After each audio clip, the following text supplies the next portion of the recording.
Assalamualaikum warahmatullahi wabarakatuh.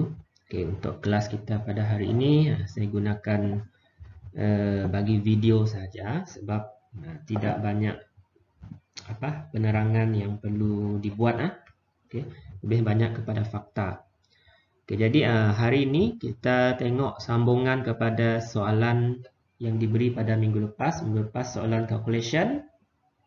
Okey, number 1 sampai number 4. So kita tengok question 5 ni Table 3.4 shows the value of heat of neutralization delta H for the reaction between sodium hydroxide solution and two different acids. Okay, the first reaction, sodium hydroxide solution and ethanoic acid, delta H negative 52, sodium hydroxide solution and hydrochloric acid negative 57.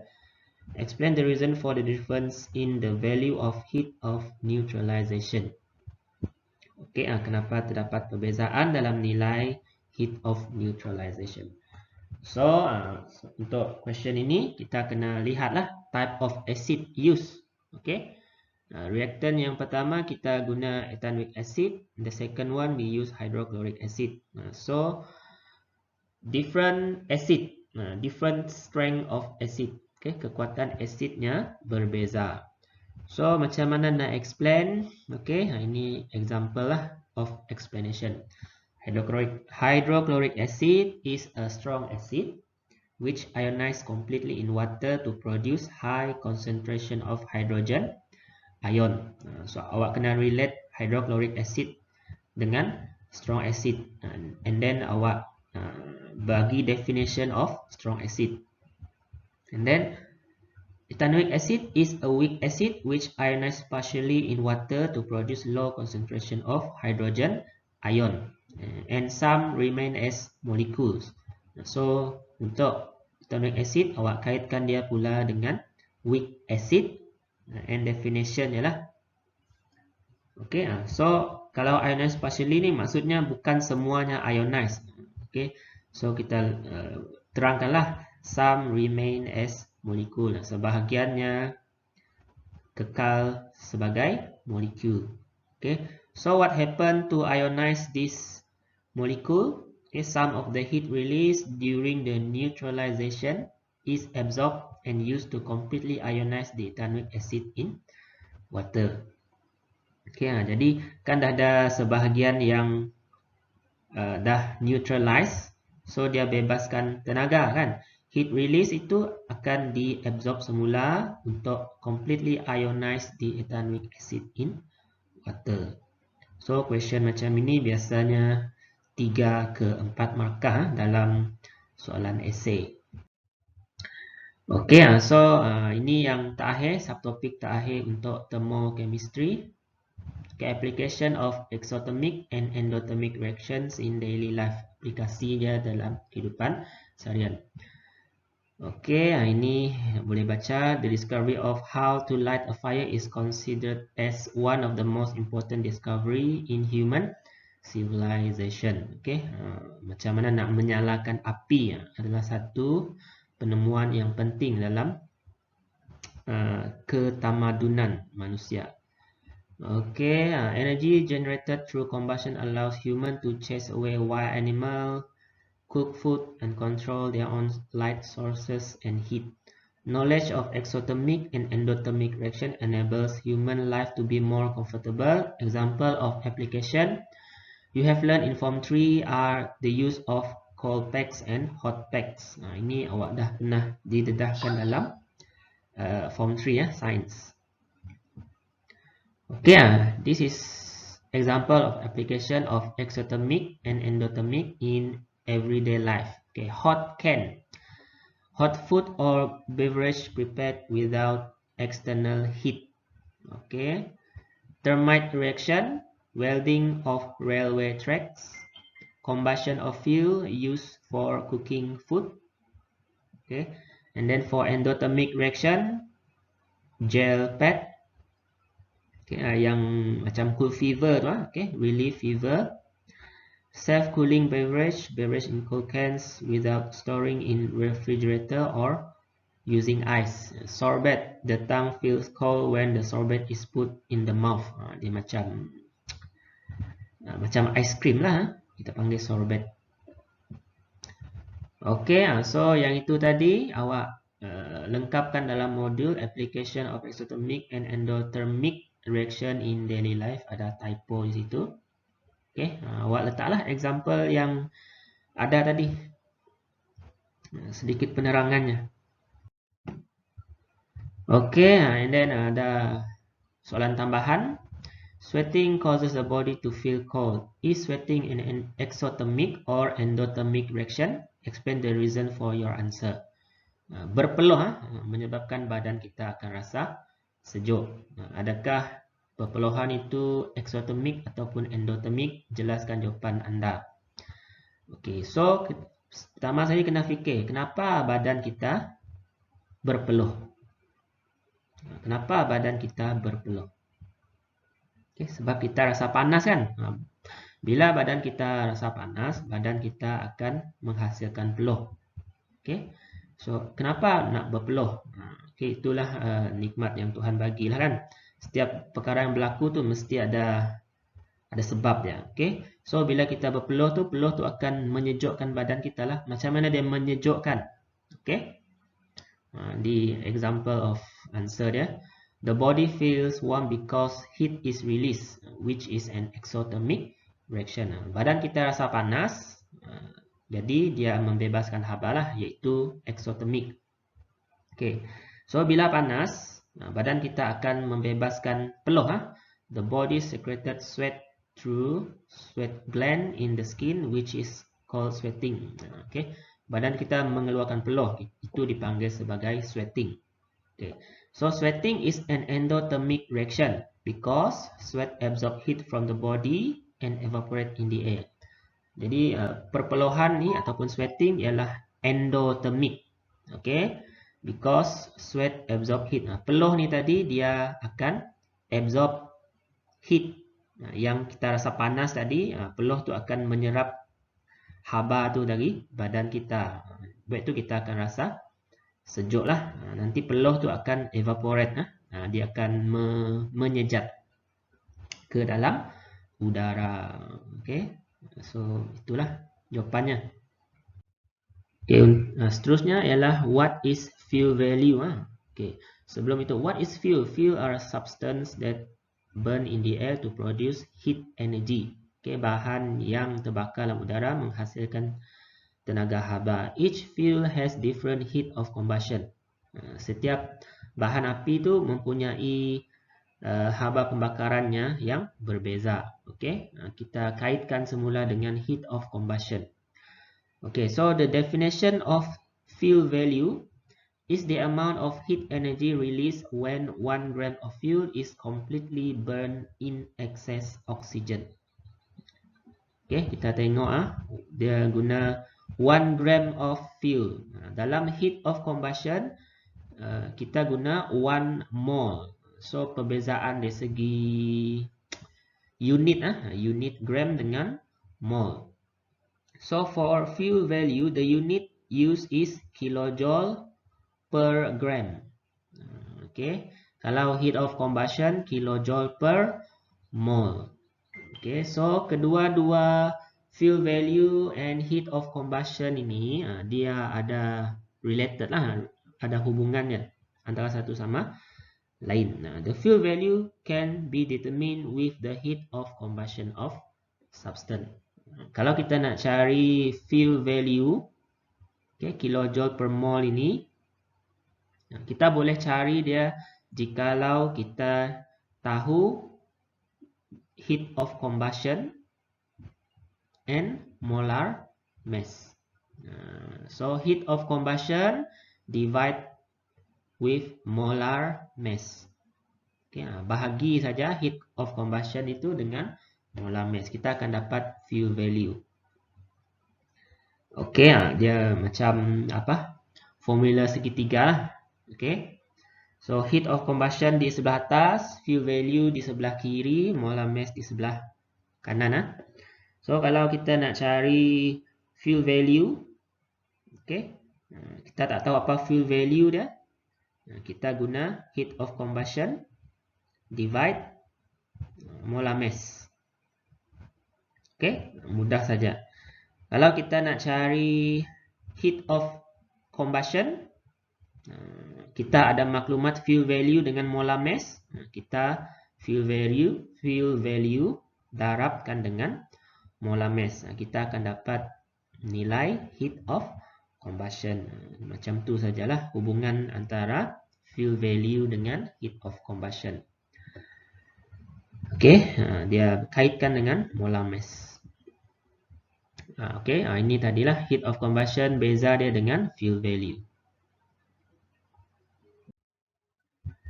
And then, okay, ini example of calculation. The heat of combustion of octane C8H18 is negative 5,500 kJ per mole. Calculate the fuel value of octane. Okay, relative atomic mass, hydrogen 1, carbon 12. So kita tengok fuel value kan, dia nak cari fuel value. So fuel value ni ialah heat of combustion divide molar mass. Heat of combustion dah ada dalam soalan, negatif 5,500. Dividekan dengan molar mass. So awak kena cari what is the molar mass of octane. Okay, molar mass of octane. Okay, C8H18. C ada 8, 8 darab. Atomic mass-nya 12. 96. Okay. Plus 18. Hydrogen ada 18. Darab atomic mass-nya 1. 18 darab 1 ialah 18. So, 96 plus 18 is 114. Okay. And then, so kita kira lah. Fuel value equal to heat of combustion, tak perlu letak nilai negatif. Kita ambil saja nombor dia. Sebab memang fuel value ni ialah heat release. So kita tak perlu letak negative sign. Okay, divide 114. So kita dapat jawapan 48.2 kilojoule per gram. Jangan silap unit. Okay, so octane has a higher fuel value than methane as shown in table 3.5, but its combustion will produce more soot. Given a choice, which fuel would you choose to cook with? Okay. Kita tengok table, ada beberapa jenis fuel. Wood fuel value is 20, methane 27, charcoal 30, ethanol 30, petrol 34, kerosene 37, natural gas 50, hydrogen 140. Okay, natural gas is actually a mixture of hydrocarbon gas such as methane, ethane, propane, butane, and pentane.